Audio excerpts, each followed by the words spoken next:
Incredible.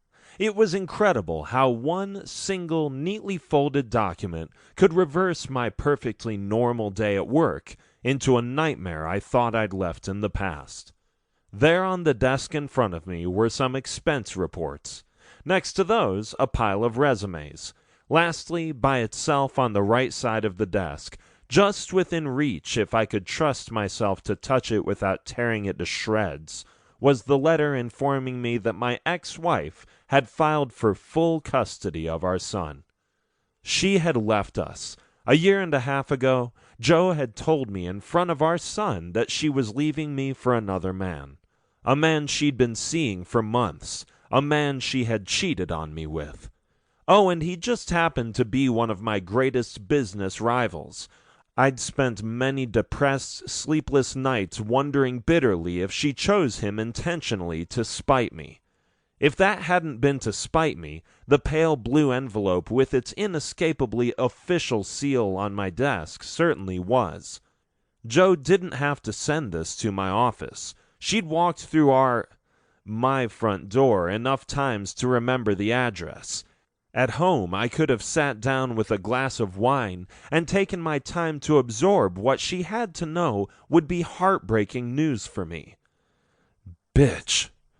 My heart throbbed. Even after an entire year and a half, it still hurt me to think that about her, even if it was true. I'd loved her so much. To have a child with her was all I'd ever wanted.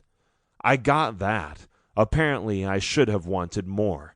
Then maybe she would have stayed with me, stayed with us. This past year, I'd spent so much time trying to recover from the divorce. I loved Noah, and he meant the world to me, but I got lonely.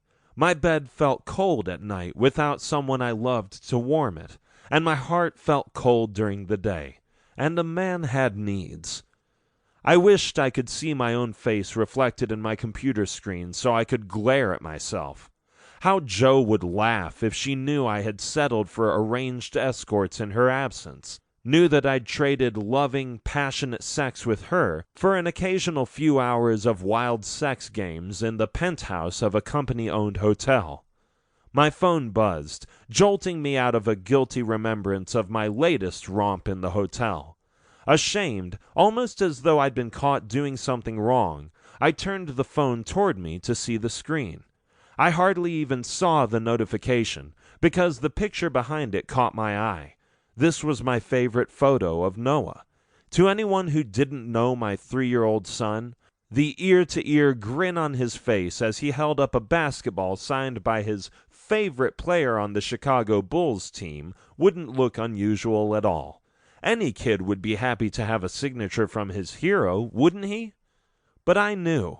I knew that Noah was actually extremely shy, and that Bulls game was one of the only times I could think of that a stranger had made him smile like that. I couldn't lose Noah. He was all I had left. I surged to my feet, unable to sit still. My body and mind required some kind of action from me, even if that was just to pace back and forth across my spacious office, periodically glancing daggers at the envelope on the desk. I would need an attorney. That was the first thing to take care of. The case would be heard where Joe lived, San Francisco, so I would need one based in San Francisco. When it came to the law, I hated relying on web searches and online reviews. I should definitely check with Chloe before I do anything myself.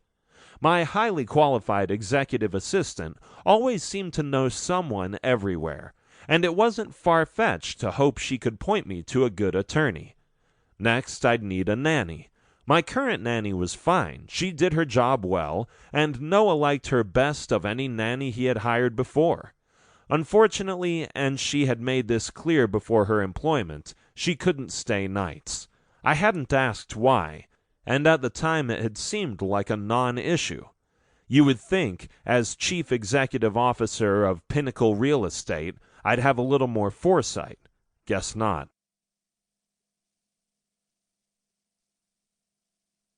To keep listening to this audiobook, I've left you a link in the description so you can do it, at no cost thanks to Audible's 30-day free trial.